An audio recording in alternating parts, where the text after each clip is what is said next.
So, I hope you clicked on this video looking for injury prevention tips. But if you clicked on it out of spite, thinking the audacity of this girl for always being injured and yet thinking she has the authority to tell us how to prevent injury when she clearly cannot do so herself, well, my explanation is that injury has driven me to levels of injury prevention research that no one has gone before.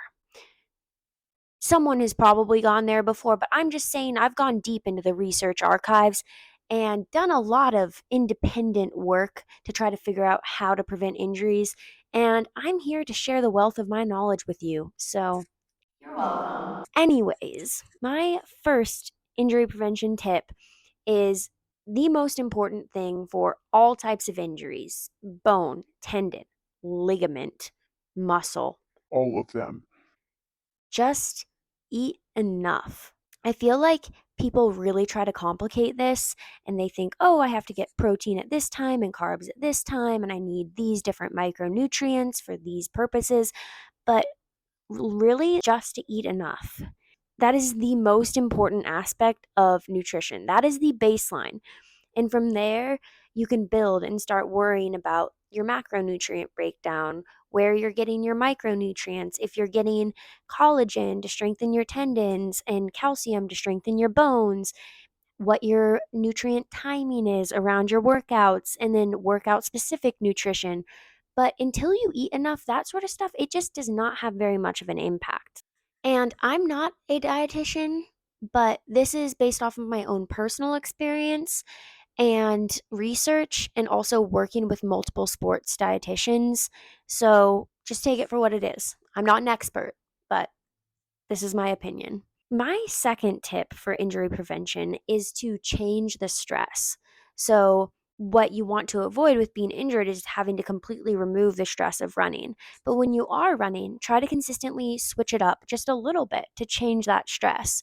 So, for example, research has shown that just alternating between a couple different pairs of shoes is enough to significantly reduce injury risk because it slightly changes the stress on your body day to day. And so you can try integrating different pairs of training shoes. You can also change the surface and the terrain that you're running on: sand, gravel, wood chips, snow. Um, would not recommend ice, but dirt, trails, or is it flat? Those sorts of things, they make a small difference. Also, you can change the grade at which you're running. So, if you've watched some of my other videos, you know that I've been incorporating a lot of uphill running into my training, and that lowers the impact force and can help to reduce injuries as well.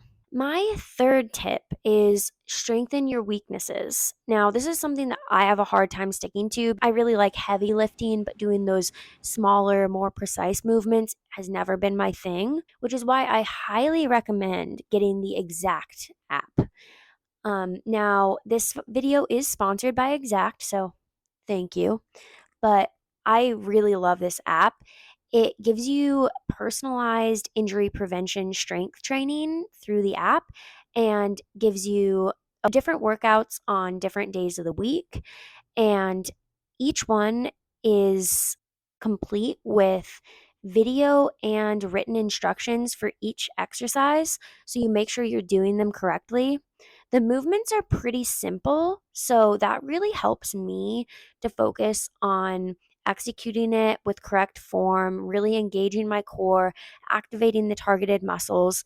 And so I feel like I'm getting a lot out of every single movement. It's also not something that is going to take a ton of time. They give you time estimations on there, but they're very generous with rest between exercises. So, as long as you're staying on task, it usually takes half the amount of time that they say it will. They're also individualized because at the end of every single strength session, they ask you, was this hard? Was this easy? And depending on that, you can choose to increase the difficulty or decrease it. So you're always the appropriate level of challenge. Also, if you have an injury you want to rehab from, you can input that information and it'll give you specific exercises to help recover from an injury. So, yeah, a great tool for injury prevention and just keying in to any imbalances or weaknesses that you might have. My fourth tip is get enough sleep. Now, I don't really struggle with this Humble brag. because I just love sleeping. But if you do, research has shown that injury risk significantly decreases as you move from getting 4 or 5 hours of sleep to getting like 8 to 9 to 10 hours of sleep. And so it's really something that should be a priority if you want to remain healthy. It also feels good. Like, is there anything better than just waking up rested? Oh, yes. One time I was at a presentation by a sleep expert doctor. I don't know what the technical term for him was, but he was pretty smart. And he said that training is like planting the seed, eating enough is like watering it, and getting proper sleep is like the sun that helps that seed grow. During your workout, you actually break down your muscles. By eating and sleeping, you help rebuild those muscles stronger. But if you're not getting enough food or you're not getting enough sleep, then those muscles aren't able to rebuild. So, prioritizing sleep is huge, not just for injury prevention, but for making sure you get those gains. My fifth and final tip is to always incorporate cross training. So, obviously, when you're injured, cross training is a huge part of maintaining sanity and fitness.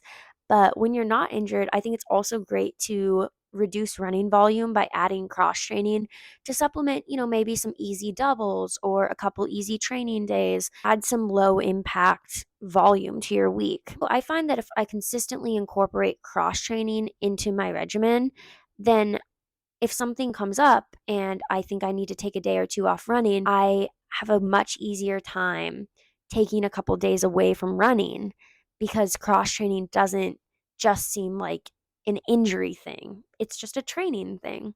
Because of that, I don't overtrain or run myself into an injury, at least. Not as quickly. So, those are my main injury prevention tips. I hope you found this informative, helpful, fun. And if you're still watching, please comment your favorite injury prevention tip down below and give it a like. And yeah, I think that's all.